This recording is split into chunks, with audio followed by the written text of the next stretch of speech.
So my name is Carla Amos and I am the Director of Student Recruitment and Marketing at the University of Birmingham.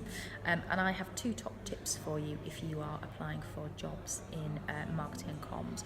One is absolutely do your research. If you're applying to a company, if you're applying to a sector, know them inside out. Know them when you write the application, know why you're applying, tell them why you want to work for them, and absolutely do the same for the interview. And my second is absolutely pen over your application form or the letter that your cover letter that you write. Make sure that it's beautifully written, make sure that it's beautifully crafted, make sure there are no spelling mistakes. If you are applying for a job in marketing comms, absolutely market yourself perfectly. My name is Tattum. I'm the chairman and co-founder of Big Cat. We're a marketing communications agency based in Birmingham. My top tip for anyone who wants to get into the marketing and PR industry is do your homework. Know who it is that you want to work for and exactly what it is you want to do.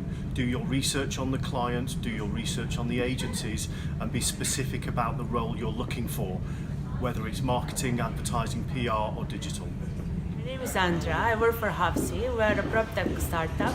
My top tip with marketing when you want to start a career is learn a bit about everything. Don't get stressed about having to go in a certain area from the beginning. Just give yourself space to learn a bit about everything.